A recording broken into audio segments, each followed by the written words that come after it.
याद्या पब्लिश आज झाल्या, परंतु त्यापूर्वी ज्या वेळेस प्राधिकृत म्हणजे प्रारूप याद्या ज्या प्रसिद्ध करायच्या होत्या त्या जिल्हा सहकारी निवडणूक अधिकारी निलिमा गायकवाड यांच्याकडे त्या प्रसिद्धीसाठी ठेवल्या होत्या. परंतु 8 तारखेला 8/1/2025 रोजी त्यांनी त्या प्रारूप मतदार याद्या हरकतीसाठी ठेवल्या. त्याची मुदत होती 17/1/2025. तर 17 तारखेला आम्ही जाऊन जे मयत मतदार आहेत त्या मयत मतदारांची नावे मतदार यादीमध्ये येऊ नयेत त्यासाठी आक्षेप आम्ही घेतला होता. तो आक्षेप घेतल्याच्या नंतर आम्हाला प्रॅक्टिकली काही मयतांचे दाखले मिळवावे लागले. आणि खरं तर हे दाखले मिळवत असताना ज्या ज्या व्यक्तींनी आम्हाला ते दाखले मिळवण्यासाठी देण्यासाठी हे सहकार्य केलं, ज्या ज्या ग्रामपंचायतींनी सहकार्य केलं त्या सर्वांचं मी प्रथमतः आपल्या चॅनलच्या माध्यमातून मनस्वी आभार मानतो, धन्यवाद देतो. त्यांनी जर आम्हाला कमीत कमी 350-400 दाखले देण्याचं सहकार्य केलं नसतं तर आज म्हणजे काल जे 2600 मतदार त्या मतदार यादीतून हे झालेले आहेत, वजा झालेले आहेत. जे मयत मतदार जे आहेत, तुम्ही जे 2600 लोकांचं ऑब्जेक्शन घेतलं, आमचं ऑब्जेक्शन 5-5.5 हजार मतदारांनो होतं मयत. परंतु प्रॅक्टिकली काय होते, दाखल्याशिवाय त्या ठिकाणी कागदावर किती लोकांचे दाखले दिले होते, कागदावर किती लोकांची हरकत घेतली होती? कागदावरती तसे आम्ही ठराविक गावं घेतली होती, त्यांची फक्त मयत आपल्या माहितीप्रमाणे हा व्यक्ती मयत आहे मयत म्हणून लिहून दिलं होतं. परंतु दिल्याच्या नंतर मॅडम म्हटले आम्हाला निवडणूक आधी आपले प्रारूप मतदार याद्या प्रसिद्ध करणारे अधिकारी गायकवाड मॅडम म्हटल्या की आपल्याला त्याचे काही दाखले पाहिजेत, नमुन्या दाखल. ठीक आहे म्हटलं. 17 तारखेला हरकती घेतल्या. 18-19ला शनिवार रविवार होता, सुट्ट्या होत्या. पण 20-21ला आम्ही जवळपास 350 ते 350 दाखले हे प्राप्त केले. प्राप्त केल्याच्यानंतर 23 तारखेला त्या दाखल्यांवरती सगळ्यांवरती सुनावणी झाली. सुनावणी झाल्याच्या नंतर मॅडमनी त्या ठिकाणी असलेले आपले MD घुले साहेब होते, थोरवे साहेब होते, त्याचप्रमाणे गुंजाळ साहेब होते, वकील साहेब होते, डमडेरे साहेब यांना सांगितलं. त्यांचे वकील का तुमचे वकील? त्यांचे कारखान्याचे वकील होते, आमचे वकील नव्हते. आमचं म्हणणं आम्हीच मांडलं त्या ठिकाणी. कारण जो प्राधिकरणाचा बायलॉज आहे त्या बायलॉजप्रमाणे काम झालं पाहिजे ही आमची भूमिका होती. मग त्याच्यानंतर मॅडमनी सांगितलं की यांचं जे म्हणणं आहे अपीलकर्त्यांचं, आक्षेप घेणाऱ्यांचं, अंबादास हांडे यांचं, की बुवा ह्या जे मयत मतदार आहे त्याचं नाव बायलॉजप्रमाणे प्राधिकरणाच्या मतदार यादीमध्ये ठेवता येत नाही. मग त्यापूर्वीची जी प्रक्रिया आहे ती काय आहे, तर ज्या ग्रामपंचायतीच्या अखत्यारीत आपले सभासद आहेत त्या ग्रामपंचायतीला पत्र देऊन त्यांची माहिती घ्यायची आणि त्यांचे दाखले मिळवायचे आणि ते नाव सभासद दप्तरी कायम राहील. त्याचं सभासदत्व बाद होणार नाही, त्यांच्या वारसाचा कुठला हक्क डावलला जाणार नाही. फक्त मतदान प्रक्रिया पारदर्शी पार पाडण्यासाठी यादीमध्ये माहिताचं नाव येणार नाही. मग कारखान्याने स्वतःहून ही सगळी माहिती कलेक्ट करून अशी नावं कमी का नाही केली? हा, ती करायला पाहिजे होती, पण का केली नाहीत काय नाही. कदाचित ते जो प्राधिकरणाचा बायलॉज आहे त्याच्यापासून अनभिन्न असतील एखाद वेळेस, म्हणून त्यांनी ते. त्यांना कायद्याचं नॉलेज नाही असं म्हणायचं? नाही, कायद्याचं नॉलेज आहे किंवा नाही आहे. कारण त्या ठिकाणी गुले साहेब म्हटले हा बायलॉज काय आमच्याकडे आलेला नाही. तर त्या बायलॉजवरती ज्यांना ज्यांना बायलॉज दिला गेलेला आहे त्या सगळ्यांची नावं होती. मॅडमनी त्यांना दाखवलेली हा बायलॉज तुम्हाला सगळ्यांना दिलेला आहे. कार ज्या आणि ब वर्गातल्या संस्था आहेत त्या सर्व संस्थांना खोटं बोलले नाही. खोटं बोलले न बोलले हा पाठ संशोधनाचा राहिला. आता त्या खोलात आपल्याला जायचंच नाही. जर कॉपी मिळाली असेल हा त्याने असं म्हणतात, हा त्याप्रमाणे त्यांनी काम करायला पाहिजे होतं. खोटं बोलले सर, आता खोटंच बोलले सरळ म्हणजे पळवाट काढल्यासारखं झालं ते. तर त्याच्यानंतर म्हणले बा आम्ही त्या वारसांना कळवलं, त्यांनी ते केस दाखले आणले नाही, ते आपल्याला अधिकार नाही किंवा काही नाही. आम्ही एकच सांगितलं जो बायलॉज आहे ना त्या बायलॉजप्रमाणे काम करायचं. सभासदाच्या हक्कावगादा येत नाही. त्याचे जे वारस आहेत त्यांचे हक्कसुद्धा अबाधित राहतात. उद्या ते आले तर त्यांचं वारस हक्काने त्यांच्या नावावर तो शेअर होणार आहे भाग, त्याची काय अडचण राहणार नाही. आता किती मयत सभासदांचं नाव त्या यादीतून कमी झाले? आता सकाळी मॅडमला माझा फोन झाल्याप्रमाणे मॅडमनी मला सांगितलं 2600 मतदारांची नावं मयत त्याच्यातून बाद झालेली आहेत, म्हणजे कमी झालेली आहेत. जी 22,440 मतदारांची यादी तिथपर्यंत पोहोचली होती ती जवळपास 19,500 मतदारांची यादी त्यांच्याकडे आहे. आणि अजूनही त्यामध्ये मयत 2,000 ते 2,500 मयत सभासद असणारच आहेत.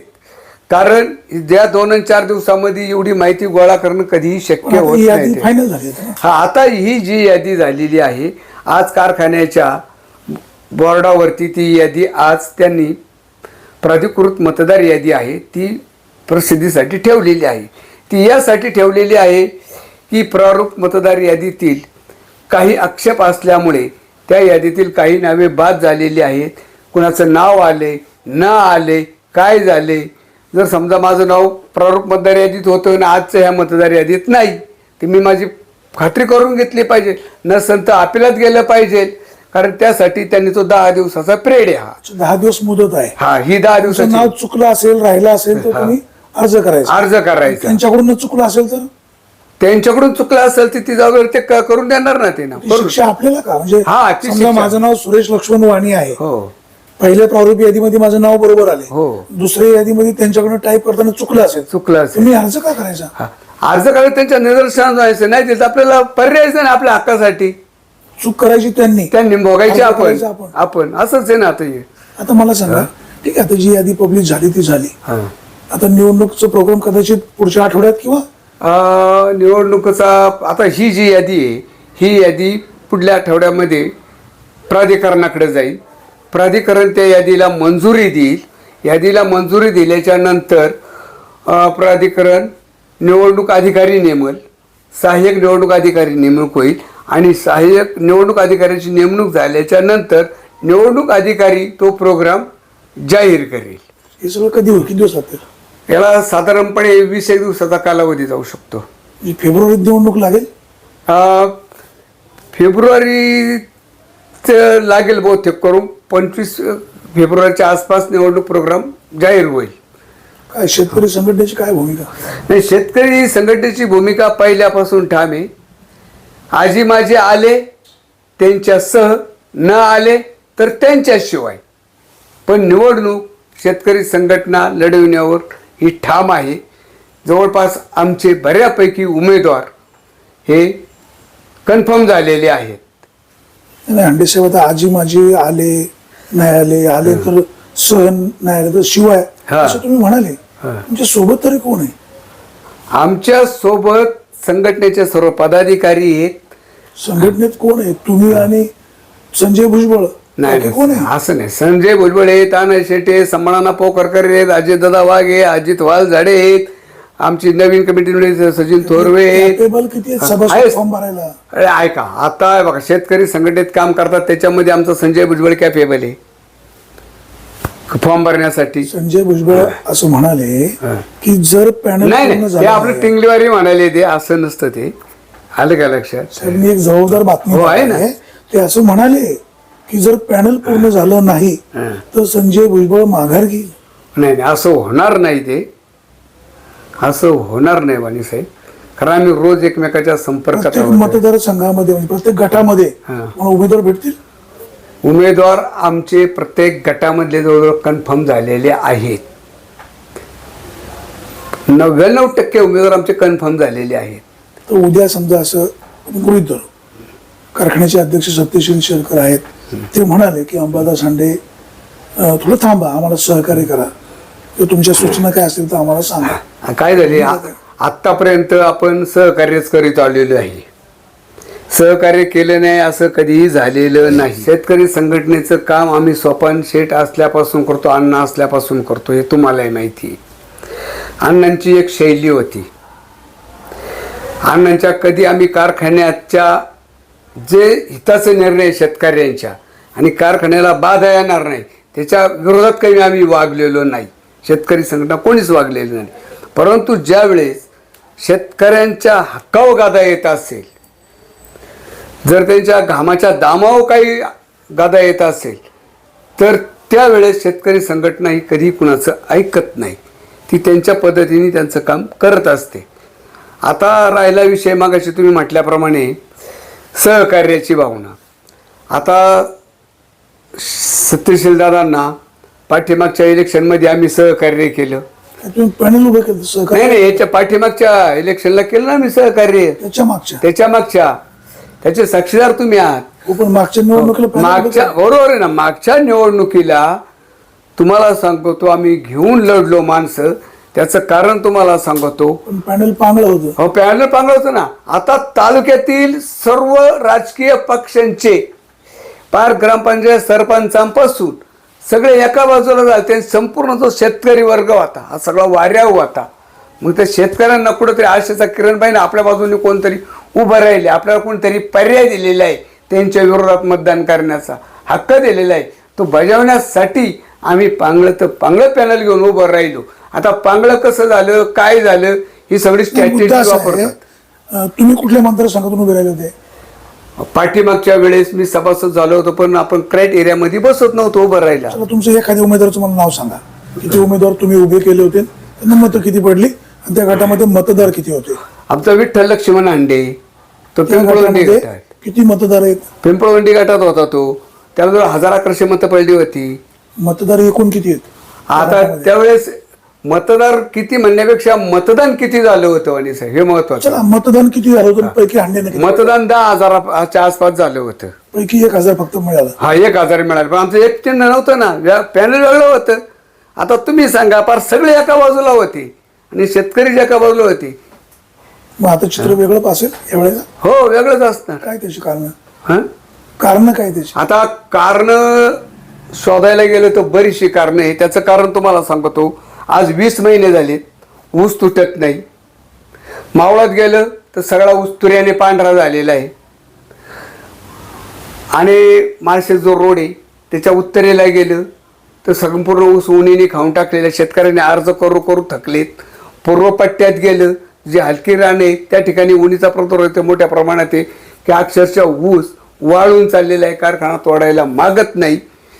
त्याच्यानंतर आला मधला बेल्ट, जो काळा कसदारी आपण समजतो त्याला, त्या ठिकाणी उंदरांनी अक्षरशः ऊसाची कत्तल केलेली आहे. ही वस्तुस्थिती आहे. त्याच्यामुळं कारखान्याच्या बाबतीमध्ये, त्या मॅनेजमेंटच्या बाबतीमध्ये प्रचंड अशी चीड ही मतदारांमध्ये आहे. आज एवढी कारणं सत्ता परिवर्तनाला पुरेशी आहेत. आता शेवटी मतदार राजा आहे.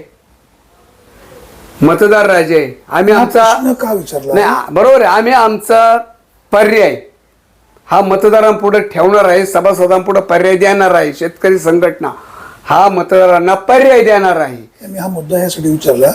हुमणी नैसर्गिक संकट, उंदीर लागला संकट नैसर्गिक, निसर्गाची अवकृपा, वादळ झालं, ऊस पडला, भुईसपाट झाला, निसर्गाची अवकृपा. एक मिनिट. कारखाना यावर्षी 1 महिना लेट सुरू झाला. कोणीच लेट चालू केला? सरकारने केला. कारखान्याने गाळप क्षमता वाढवली, मिलचं काम चालू होतं, म्हणून कारखान्याचं यावर्षी ऊस तोडणीचं नियोजन काही अंशी कोलॅप्स झालं. हे वास्तव आहे. मुद्दा शिल्लक राहतो. ऊस तुम्ही जर चेअरमन झाले तर ऊसाला हुमणी येणार नाही का? तुम्ही चेअरमन झाले तर वादळ येणार नाही का? तुम्ही चेअरमन झाले तर ऊसाला उंदीर लागणार नाही का? तुमच्या या सगळ्या मुद्द्याचं मी विश्लेषण करतो वाणी साहेब. तुम्ही म्हणाला की ही नैसर्गिक आहे. ज्या वेळेस कारखाना चालू व्हायचा होता त्यावेळेस कारखान्यावरती जाऊन आम्ही ज्या ठिकाणी हुमणीचा प्रादुर्भाव मोठ्या प्रमाणात आहे त्या संपूर्ण शेतकऱ्यांची स्थळ पाहणी करायला सांगितले होते, त्याचे रिपोर्ट तयार करायला सांगितले होते. आणि कारखाना चालू झाल्या पहिलं त्या शेतकऱ्यांचा जो हुमणीचा प्लॉट आहे, ज्याच्यामध्ये जवळजवळ 50% हुमणी लागलेली, त्याला पहिलं तुम्ही प्राधान्य द्या, हे आम्ही सांगितलं होतं. त्यांनी तशा पद्धतीचं केलं होतं, परंतु ऊस तोडती केलेली नाही. अंडे साहेब, 10 लोकांच्या ऊसाला हुमणी झाली, बाकीच्या शेतकऱ्यांचा क्रमवारीनं ऊस आलाय, क्रमवारीवाले शेतकरी थांबून त्या लोकांचा जर ऊस तोडला तर क्रमवारीचं ज्यांचं आहे ते थांबतील का? उमणीचं क्षेत्र किती?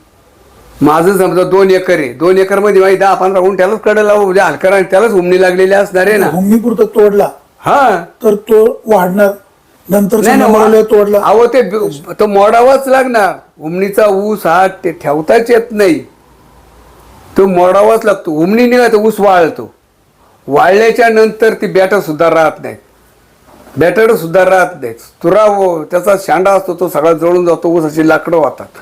आता शेतकरी हा दुहेरी संकटात सापडलेला आहे. दुहेरी संकट कसं आहे, आता उमणीने गेला, तुराय आला, तोड लेट झाली, त्याचं वजनही घटलं, वजन घटलं, रिकव्हरी घटली. आज म्हणजे या सगळ्या तुरा येतो हा. ते नैसर्गिक संकट का कारखाने तयार केलेलं संकट आहे? नाही, ते नैसर्गिक जरी संकट असलं परंतु कारखाना तुम्ही आता म्हणाले 1 महिना लेट झाला. मी वकिली करत नाही. नाही वस्तुस्थिती. 1 महिना कारखाना अजिबात लेट झालेला नाही. कारखाना फक्त 13 दिवस लेट झाला. किती दिवस? 13 दिवस लेट झाला कारखाना. कारखाना तुम्हाला सांगतो ऑक्टोबर 25 ऑक्टोबर ते 30 ऑक्टोबरच्या दरम्यान कारखाने चालू व्हायला पाहिजे होते. नेहमीप्रमाणे दसऱ्याला बॉयलर वगैरे पेटवले जातात, हे बघा तुम्ही. आणि कारखाना चालू दिवस जर अगोदर चालू झाला असता तिरीपाची 65,000 टनाचं गाळं तुमचं झालं असतं. चूक कोणाची? हं ते सांगतो ना पुढं काय. 15 नोव्हेंबरला कारखाने चालू करण्याचे परवाने गव्हर्नमेंटने दिले, परंतु आपला जो कारखाना आहे भीमाशंकर कारखाना 15 नोव्हेंबरला त्यांची तोड चालू झाली. 15 नोव्हेंबरला तोड चालू झाली, 17-18 नोव्हेंबरला त्यांचा कारखाना रेग्युलर चालू झाला. आपला कारखाना चालू झाला जवळजवळ 25 नोव्हेंबरला. म्हणजे तुम्ही सांगा 15 नोव्हेंबर ते 25 नोव्हेंबर तिथं ऊस तोडून गाड्या नेऊन प्रॅक्टिकली उभ्या केल्या. लोकांचे फोन आले, म्हणजे मी तुम्हाला फोन केले, हे असं असं आहे. तुम्ही 10 दिवस त्याच्यामध्ये गेले ना तुमचे. आणि राहिलं एक्सप्रेशन केलेलं गव्हाणीचं एक्सप्रेशन जे केलं गेलं, आता त्याची ट्रायल घालतात, बरोबर. तुम्ही किती कॅपॅसिटीनी गव्हाण तयार केलेली आहे? 7,500 ना. मग आज ती 7,500 चालवाय पाहिजे ना. पुढल्या वर्षी आज ती 6,000 तुम्ही चालवताय, पुढल्या वर्षी 7,000 नेणार म्हणता तुम्ही. आजच ट्रायल तिची कॅपॅसिटी 7,500 आहे ना. मग 7,500 आज चालवायला पाहिजे ना ती. पुढल्या वर्षी 8वं चालू, 10वं चालू, 9वं चालू, तो भाग वेगळा झाला. पण आजच तुम्ही जर 6वं चालत असाल तर ते चूक नाही का? मग हे 2 गव्हाणी होत्या, ह्या 6-6.5 चालतच होत्या ना. वाढून किती वाढलं? 1,500 टनाचं 2,000 टनांनी तुमचं गाळप वाढलं भविष्यातलं, बरोबर. पण 2,000 टनांनी गाळप वाढत असताना, गव्हाणीचं एक्सप्रेशन केलं असताना त्याच्यामध्ये आर्थिक बजेट किती मोठं झालं हे आज कुणाला सांगता येत नाही ना. कारखाना उशिरा सुरू झाला, ऊस तोडून कारखान्यावर गेला, ऊस पडून राहिला असं तुम्ही मगाशी म्हणाले. त्याची कारणं नेमकी काय आहेत शोधण्याचा प्रयत्न झाला? आता शोधण्याचा प्रयत्न झाला. घुले साहेबांना फोन झाला, पाटील साहेबांनाही फोन झाले माझे. लोक एका शेतकरी फोन करता येत नाही ना, म्हणजे आपलं चालू आहे आणि प्रत्यक्षात चालूच नव्हतं. सुरुवातीला लोकांचे फोन होते मला, मी खोटं बोलत नाही. कारण काय? आता कारण काय झालं यांचं, त्यांना अपुऱ्या टोळ्या काय त्यांचं त्यांना माहिती असं मॅनेजर सगळं स्पष्ट सांगतच नाही, त्याच्यामुळे ते प्रॉब्लेम होतात ना. तुम्ही कारखाना कधी पाहिलाय का आज जाऊन? कारखाना मी बरेचशे वेळा बघितलेला आहे. आता कारखान्यामध्ये कुठले प्रकल्प आहेत आतमध्ये? आता कोजनरेशन आहे, इथेनॉलचं आहे, त्याच्यानंतर तुम्हाला सांगतो डिस्टलरीचं आहे, जे आपल्या बाय प्रोडक्टमध्ये बहुतेक सगळे प्रकल्प आपल्याकडे आहेत. सगळ्या प्रकल्पाला भेटी दिलेले आहेत. अल्कोहोल दररोजचं किती दर? आत्ता लेटेस्ट आज मी तिचं सांगता यायचं नाही, कारण कसं आहे आता आपलं जे गाळप झालं बाहेर ऊस दिला कधी 3,000 कधी यांनी, बरोबर. आता चालवलाय 6,000. क्रशिंग किती होतं हे तरी माहिती आहे? 6,500 क्रशिंग चालली. आता एकूण क्रशिंग किती झालं आतापर्यंत? एकूण क्रशिंग झाला असेल 3 लाखाच्या हे आसपास. मी असं का विचारतो, भविष्य काळात तुम्हाला कारखान्याचं अध्यक्ष व्हायचे, सभासदांनी निवडून दिलं तर निवडून दिलं तर आहे ना, निवडून तर देऊ द्या. खात्री नाही. नाही नाही, निवडून तर देऊ द्या. खात्री नाही. आणि चेअरमन म्हणून आपण उभं राहतच नाही ना. आपण फक्त प्रामाणिकपणे शेतकऱ्यांना सक्षम पर्याय देतोय. शेतकऱ्यांना सक्षम पर्याय देतोय. जर चेअरमन व्हायचं जर सक्षम असेल तो येईल. एकूण किती संचालक असतात? 21 किती गट आहेत आपल्याकडे? म्हणजे जुन्नर, आंबेगाव, असे 5 गट आहेत. Junnar, Ambegaon, Shirol. Junnar 1 number, Shiroli Narangaon 2 number, Otur 3 number, Pimpalwandi Bori 4 number आणि घोडेगाव 5 नंबर, असे 5 गट आहेत. आणि आपल्याकडं ओपनचे सर्वसाधारण हे 16 उमेदवार आहेत. 16 उमेदवारांपैकी चौथा जो उमेदवार आहे तो गट न्याय फिरत असतो. आता ह्या वेळेस ओतूर गटामध्ये 4 उमेदवार आहेत. ते पुढल्या वेळेस पिंपळवंडी गटामध्ये 4 येतील. असे जुन्नर गटात 3 आहेत, शिरोली गटात 3 आहेत, ओतूर गटात 4, पिंपळवंडी गटात 3, घोडेगाव गटात 3. आणि जे राहिली कॅटेगरी SC/NT हे 5 गटातून कुठे न उभा केला तरी चालतो. ओबीसीला कॉमन मतदान. ओबीसीचा तुम्ही हे 17 उमेदवार उभे करणार?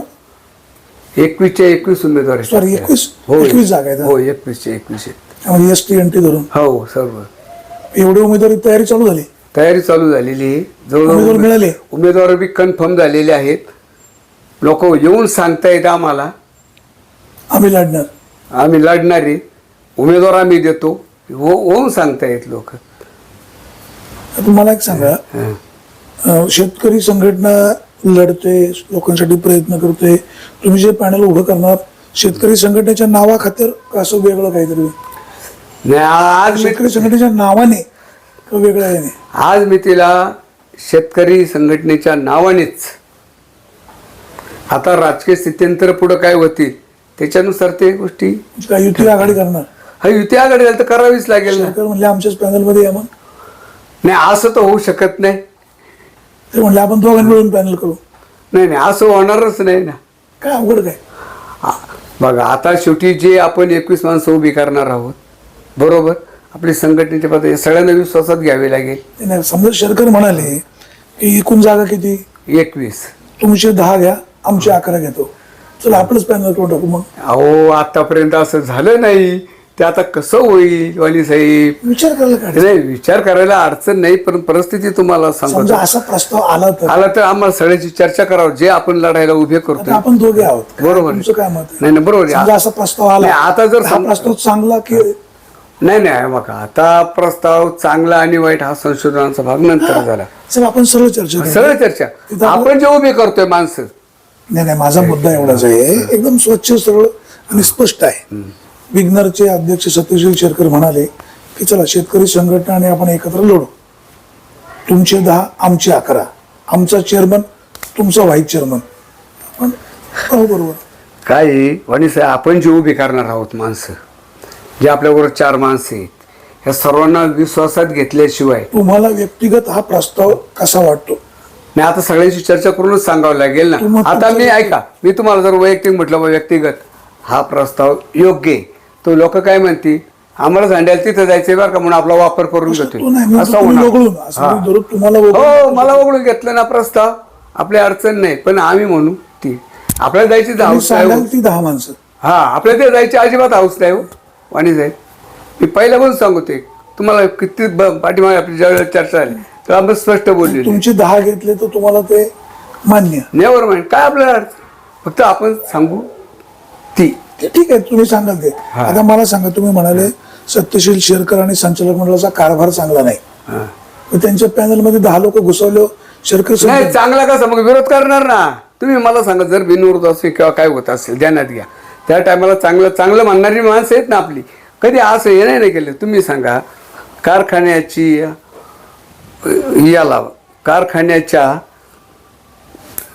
हिकमतीला म्हणा किंवा कारखान्याला कुठली अशी बाधा येईल असं कृत्य झाले का?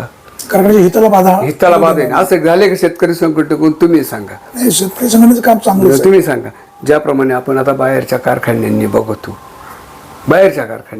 शेजारच्या व्यक्तीच्या टिकाटिपणी केली जाते, खालच्या पातळीत केली जाते, आरोग्य भाषेत बोललं जातं.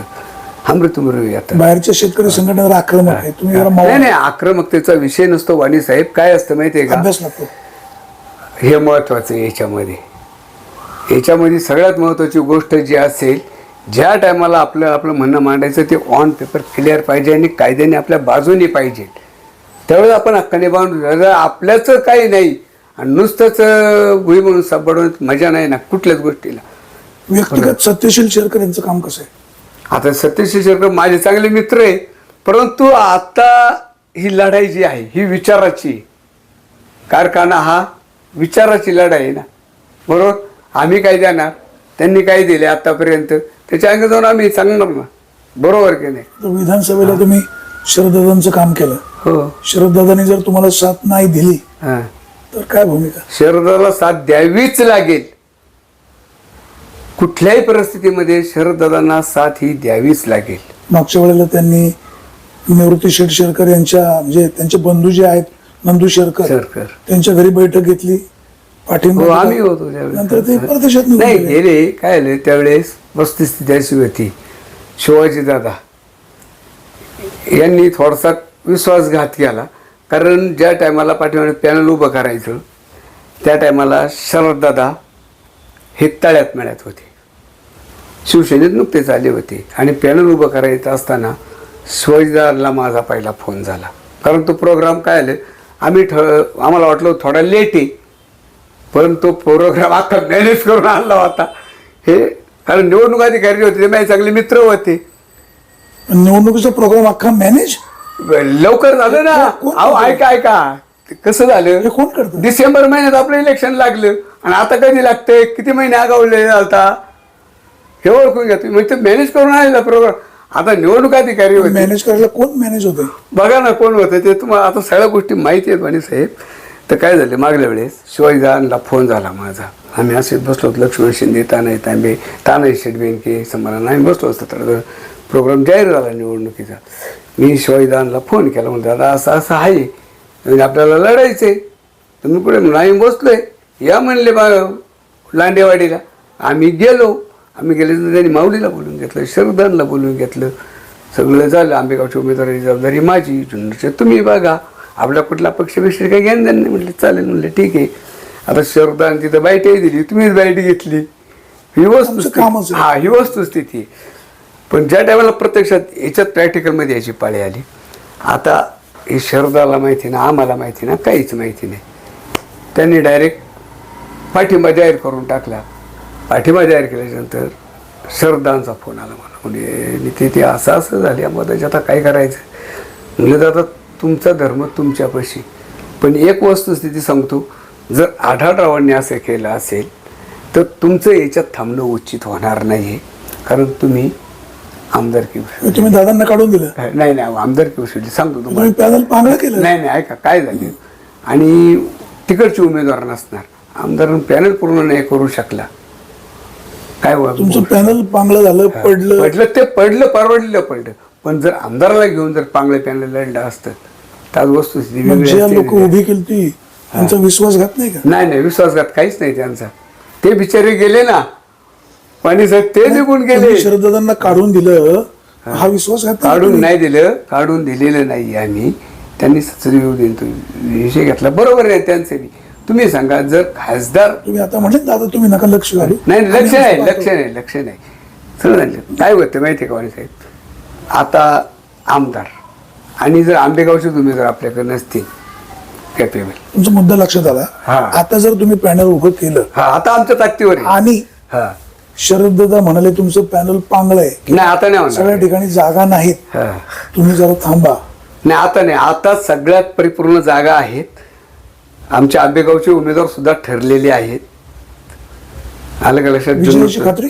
विजयाची 101% खात्री आहे. काय त्याची कारण?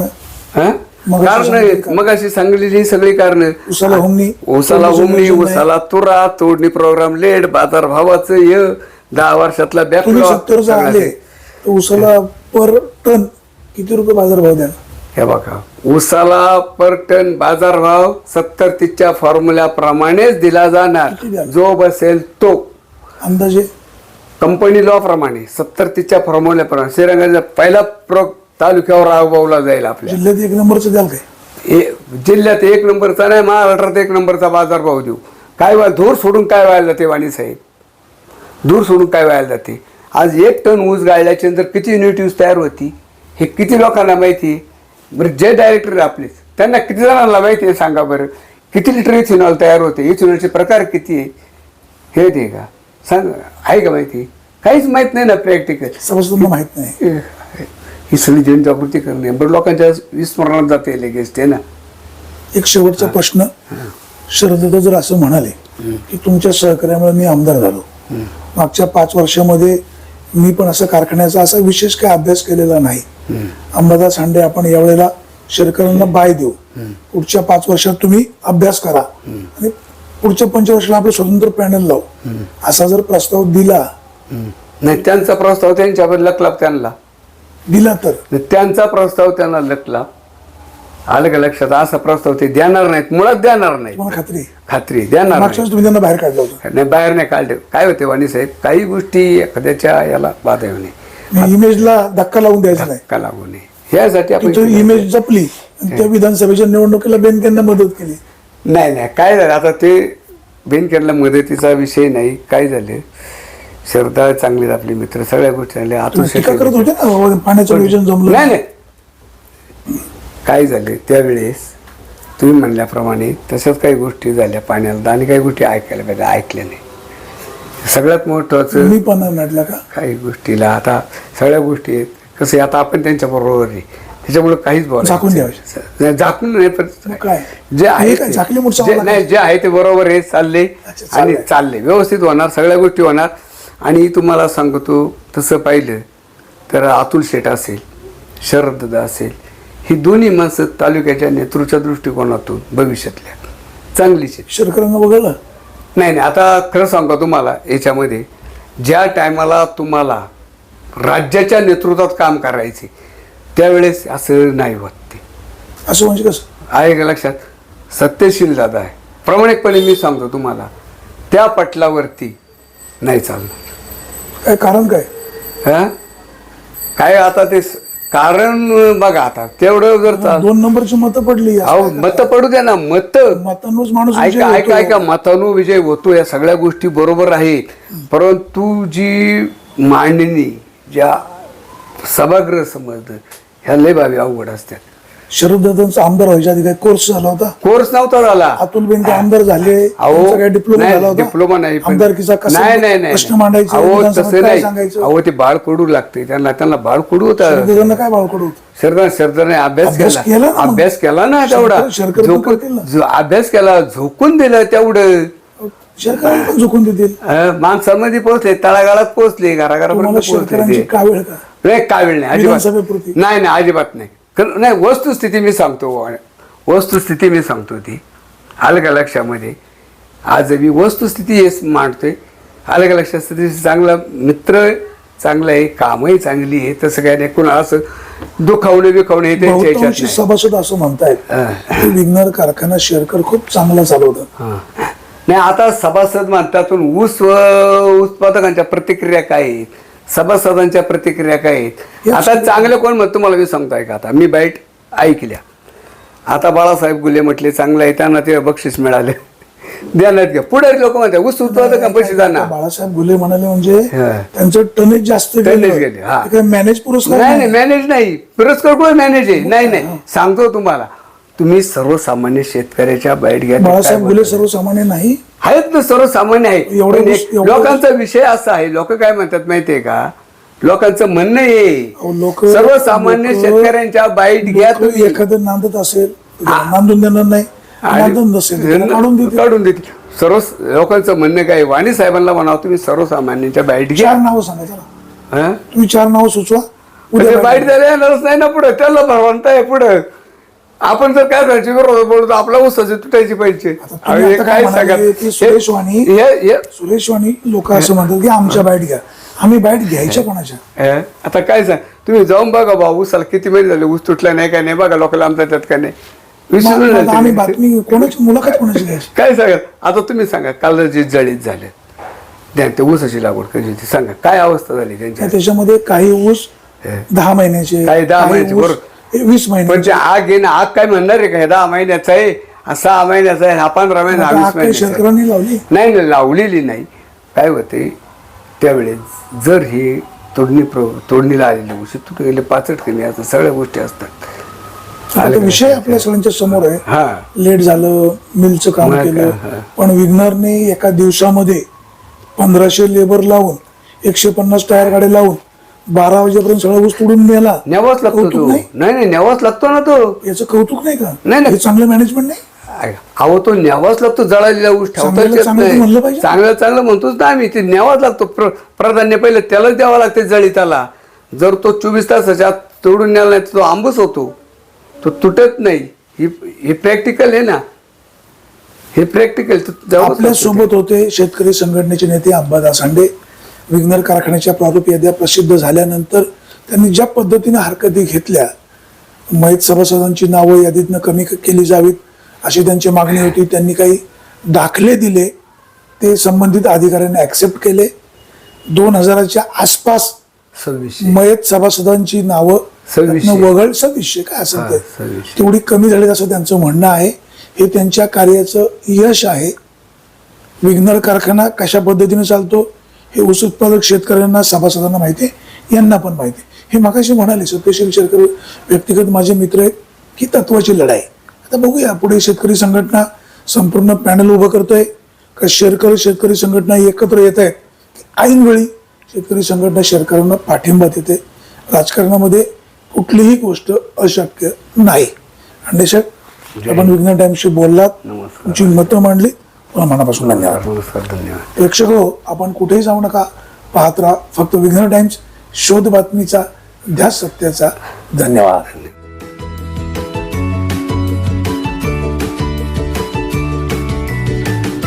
बातम्या शेतीच्या, बातम्या मातीच्या, बातम्या अन्यायाच्या, गुन्हेगारीच्या,